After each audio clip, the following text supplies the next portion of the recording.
Assalomu alaykum aziz do'stlar. Bugun siz bilan arab dunyosining eng taniqli, sevimli va san'at ixlosmandlari tomonidan eng ko'p tinglanadigan san'atkorlaridan biri Nensi Ajram haqida so'z yuritamiz. Bu ismni eshitganingizda darrov qulog'ingizda uning mashhur qo'shiqlari jaranglay boshlaydi.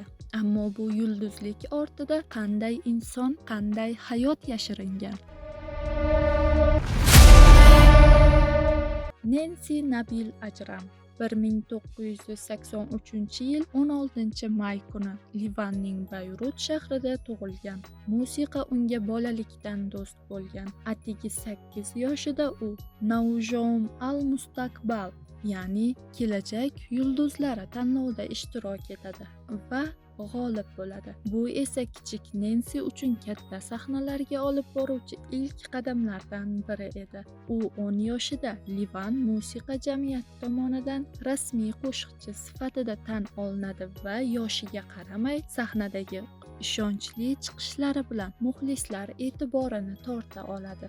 Nensi 2001-yilda ilk albomini chiqaradi, lekin uni yulduzga aylantirgan albom 2003-yilda chiqqan Ya Salam edi. Bu albomdagi hitlar, ayniqsa Akhas Makah va Ya Salam unga mislsiz mashhurlik olib keldi. Keyingi yillarda u birin-ketin super hit qo'shiqlarni taqdim etdi.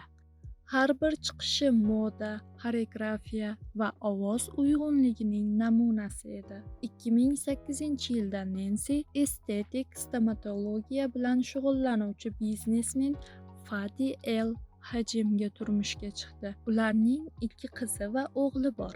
Nensi oila bilan vaqt o'tkazishni hamisha birinchi o'ringa qo'yadi. Shuningdek, u UNICEFning yaxshi niyat elchisi sifatida bolalar salomatligi va ta'limi bo'yicha loyihalarda faol ishtirok etadi.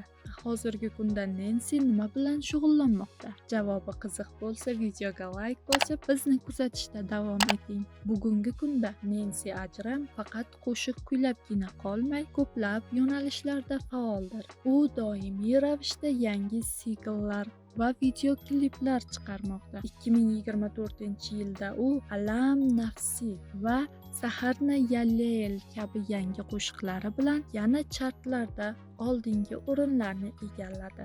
U ko'plab xalqaro sahnalarda konsertlar bermoqda. Ayniqsa Yevropa, AQSh va Yaqin Sharqdagi diasporalarda. Uning konsertlariga chipta topish oson ish emas.